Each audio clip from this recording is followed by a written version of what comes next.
So in today's video, I'm going to share 5 ways nonprofits are completely overrated. Let's get into it.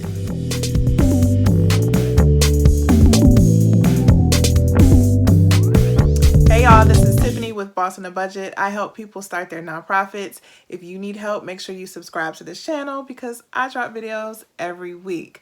So you might be surprised to hear me talk about this topic, or you may be surprised that I picked this topic, but I want to talk about the dirty secrets of the nonprofit world and how sometimes having a nonprofit can be completely overrated and you as a nonprofit founder can be completely over it, okay? I do want to be clear that obviously I believe in nonprofits. Obviously, I believe people should start nonprofits to help their communities, because if I didn't believe that, then I wouldn't be dropping videos every single week giving you tips and advice for how to do it. I just wanted to do a fun video to show like the other side. Like, it's not all fun and roses and things like that, just so you have a realistic expectation of what it's like to start a nonprofit. So if you need help though, on a serious tip, if you need help starting a nonprofit and you need help navigating that whole process, make sure you check out the description box below, because I have a nonprofit startup workbook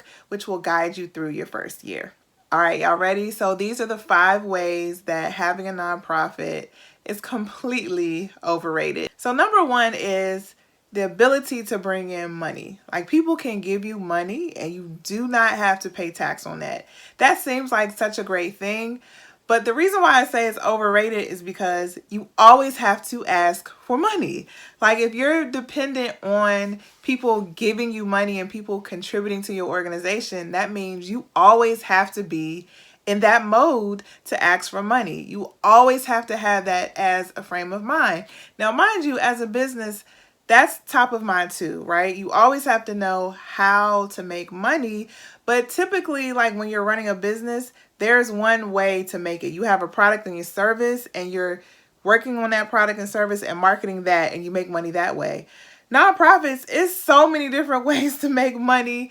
There's so many different options, and you have to be on top of all of that, and you have to focus on all of it while you're worrying about, your paperwork and the IRS and the state, while you're worrying about your board of directors, while you're worrying about your supporters and your donors and your staff. It's a lot. So the whole thing around the ability to make money in many different ways and have people give to you is great, but the actual doing of it is a lot of work. So you need to make sure you're prepared to do that. I do have a video on just some tips on fundraising, because some people think that fundraising really is all about asking, but there's so much more to it. So make sure you check out that video. I linked it above. The second way nonprofits are completely overrated is that, first of all, you can make money by selling a service or selling a product, but you are sometimes constrained by how much you can do with that, right? So in my video where I talked about earned income strategies, I talked about how you can actually charge for things and have a product and a service, but it has to be aligned with your mission and your charitable purpose. If what you're doing to make money is not centered around your purpose, you need to report that extra income to the IRS and potentially pay tax on it. If you do too much of that activity, you risk losing your tax exempt status. So I go into it in that video. What I'm referencing is called unrelated business income, if you want to check out more information about that. But then you're constrained, so you can sell a service and have a product, but then you're limited in what you're able to do. Now, there are ways that nonprofits get around this. Sometimes nonprofits will create a business structure under their nonprofit. So the nonprofit owns a business, and that business has the freedom to make money however it needs to make money. Of course, that business has to pay tax on what they make, but the income can go to the nonprofit. So the nonprofit has more flexibility in where they get the money from. But once again, you are constrained because you have to track where you get your money from, and it has to be balanced, and you got to report to the IRS the sources of your income. It can be a lot. So just keep that in mind when you're thinking about starting a nonprofit, that you always have to be mindful of your sources of income and make sure you're being transparent with the IRS and making sure you're following all the rules. All right, so the third way, which is the thorn in most people's sides when they're starting a nonprofit, is the board of directors. So nonprofits are public organizations generally. So, there's not one owner of the nonprofit. So even as the founder, it's your idea, it's your baby, it's your vision, but you got to let that vision go and you got to relinquish control to the governing body, which is the board of directors. So at any moment in time, the board of directors can make a decision about where they want the organization to go. And as the founder, if you're not on the board of directors, you really don't have a lot of influence on how the board makes its decisions. And so in that way, it can be completely overrated that you have to work through a board. Some people really want to maintain that control on their vision and how they see the organization going, but you really are limited because the board is the governing body and you can't really make individual decisions. And then some people just don't like working with groups. Think back to school, right? And inevitably, the person who was diligent with their work and group projects was the one who was doing all the work. And a lot of times, running a nonprofit can feel like an endless group project where people come to the table, they claim they want to help, but in the end, it's only a few people doing the work. So in some ways, if you're not engaging your board directors correctly, if you're not giving them information, if you're not holding them accountable to do the work that they're supposed to be doing and legally required to do, it can feel like a horrible group project. So in that way, it can be overrated to have a nonprofit. Okay, so the fourth way having a nonprofit is completely overrated is all around public transparency. So as a public organization, you have to release information, particularly financial information, about where your money comes from and how you spend your money. But the bad thing about that is that people can do with that information and make assumptions about that information and can be completely off base with that information. Another way this plays out with the public is that a lot of times people have these weird misconceptions about nonprofits. A lot of people don't believe that nonprofits should have employees. It should be all volunteer run. You're a charity. Why do you need to make a profit? Why do you have to have excess money at the end of the year?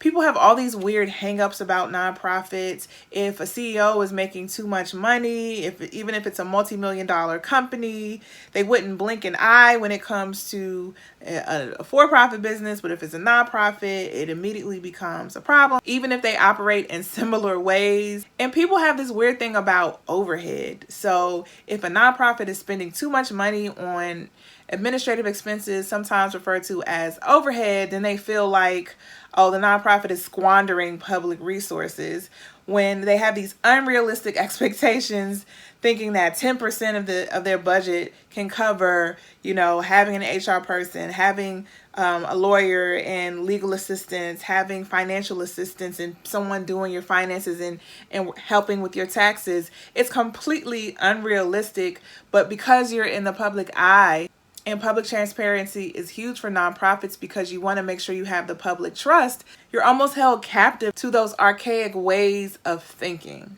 So that's the thing that's kind of overrated about nonprofits. Like, the general public really doesn't understand that nonprofits are still businesses. Nonprofits need to work efficiently. They need to have resources to do good work. Our clients and our participants deserve stellar services. And in order to have stellar services, you got to invest in your infrastructure. There's nothing wrong with that. But a lot of people don't believe that or don't make that connection with nonprofits. So in that way, it can be completely frustrating to have a nonprofit. And that's one thing that's really difficult to overcome when it comes to public transparency, public trust, all of those things. I'm going to stop here and say, I know you're probably thinking, oh, Tiffany, you're trying to minimize the importance of public transparency. You're trying to minimize that nonprofits should be responsible with how they spend their money. I never said that. I am not saying that. This is just a fun video to show you the other side of running a nonprofit, but it's real what I'm saying, like what people believe and assumptions that people make. So I'm not going to sit here and act like it's not real, but I want to be clear in this video that I'm not minimizing the importance of nonprofits following the rules and making sure they use their resources wisely, not minimizing that at all. So the fifth way that running a nonprofit is overrated is You can get caught up in the trap of providing services. And sometimes the way funding works gets you caught up in this trap.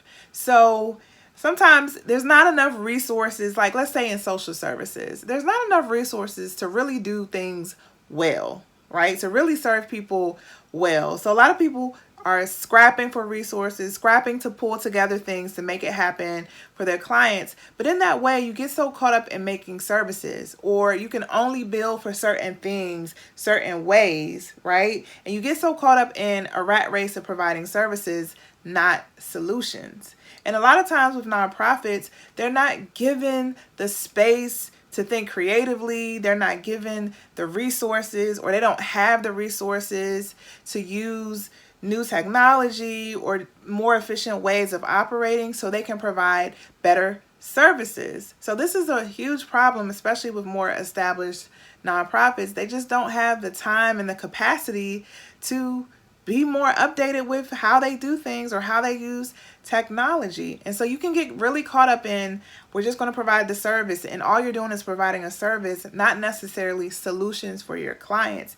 If you provided a solution for your clients, then you wouldn't necessarily get caught up in always having to provide a service over and over again, and not really seeing any real change or real positive outcomes. So that's just a warning that I would say to you as a nonprofit, that don't get caught up in, we're just providing a service, we're doing just enough, but we're not really focusing on real actual change. I know that's easy for me to say sitting here in my nice comfy chair, that you're not focusing on solutions when you don't have the money that you need to do the real work. But that's why I produce these videos, because I want you to see that there are other ways to make money. You don't have to just be dependent on grants. You don't have to just be dependent on individual donations, but look at other ways to do the work that you're doing so that you can free up your time, free up your staff to come up with more creative solutions to serve your community. All right, y'all, so those were the 5 ways that nonprofits can be really completely overrated. But if you have a nonprofit, that doesn't mean that you're still not worthy. That doesn't mean you still don't provide an awesome service for your community. And I want to say thank you for the work that you're doing in your community. If you really need help with your nonprofit and you're struggling to get it off the ground, please make sure you reach out to me at www.bossonabudget.com. I have Boss Up sessions where we can work on solutions together to something that you're struggling with or a problem that you're having with your nonprofit. Otherwise, thank you so much for watching, and I'll see you in the next video.